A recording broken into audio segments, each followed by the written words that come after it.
പുത്തൻതുറ അരയസേവാ സമിതിയും വള്ളത്തൊഴിലാളി യൂണിയനും സംയുക്തമായി നീണ്ടകര ഫിഷിംഗ് ഹാർബർ ഉപരോധിച്ചു.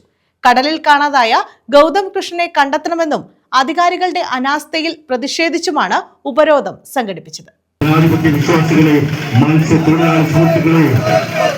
കേരളത്തിലെ ദുരന്ത മേഖലകളിൽ ഓടിയെത്തി സ്വന്തം ജീവൻ പോലും പണയപ്പെടുത്തി ദുരന്തത്തിൽ കഴിഞ്ഞവരുടെ ജീവൻ സംരക്ഷിക്കുന്ന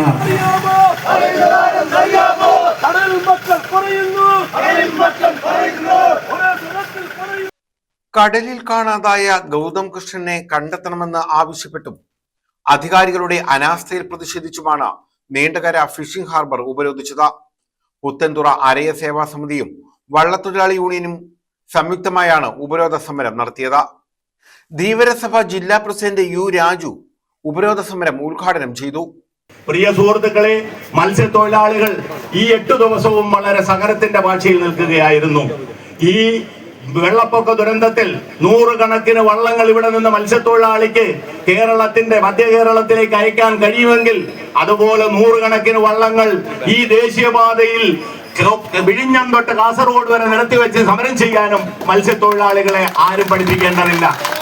ഒപ്പം തന്നെ മത്സ്യത്തൊഴിലാളി 1 മണിക്കൂർ വിചാരിച്ചു കഴിഞ്ഞാൽ കോവളം മുതൽ വിഴിഞ്ഞം മുതൽ കാസർഗോഡ് വരെയുള്ള ചെറുതും വലുതുമായ ഹാർബറുകൾ ഞങ്ങളുടെ വള്ളം നിരത്തിയിട്ട് ആയിരക്കണക്കിന് ലക്ഷക്കണക്കിന് തൊഴിലാളികൾ അഴിമുഖം അടച്ചുകൊണ്ട് ഇവിടുത്തെ മത്സ്യ വ്യവസായത്തെ തന്നെ സ്തംഭിക്കാനും ഈ മത്സ്യത്തൊഴിലാളികൾ വിചാരിച്ചാൽ കഴിയും.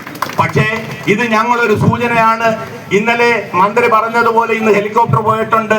മതിയായ രീതിയിലുള്ള ഒരു തെരച്ചിലാണ് നടക്കുന്നത്. പക്ഷേ ഞങ്ങളുടെ ഗൗതം കൃഷിയെ കണ്ടെത്താത്തിടത്തോളം ഞങ്ങൾക്ക് പറയാനുള്ളത് ഇതാണ്: ഞങ്ങളുടെ സഹനത്തെ നിങ്ങൾ ഒരു ക്ഷമയായി നിങ്ങൾ, അല്ലെങ്കിൽ ഞങ്ങൾ എങ്ങനെയാണ് മത്സ്യത്തൊഴിലാളികൾ എപ്പോഴും നല്ലവരാണ്, ശുദ്ധരാണ്, അവരടങ്ങിയിരിക്കുമെന്നുള്ള ഒരു കാഴ്ചപ്പാട് ഒരിക്കലും നിങ്ങളുടെ ഭാഗത്ത് നിന്നുണ്ടാവരുത്. അത്തരത്തിലുണ്ടായാൽ ഇത്തരം കടുത്ത സമരമുറകളിലേക്ക് കടക്കുവാൻ മത്സ്യത്തൊഴിലാളികൾ നിർബന്ധിതരാകും, തയ്യാറാകുമെന്ന് സംസ്ഥാന കമ്മിറ്റി അംഗം ജയ് വിശ്വംഭരൻ, ജില്ലാ secretary union president B Deepu, secretary Biju, കരയോഗം സെക്രട്ടറി എം സുരേഷ്, പ്രിയകുമാർ തുടങ്ങിയവർ നേതൃത്വം നൽകി.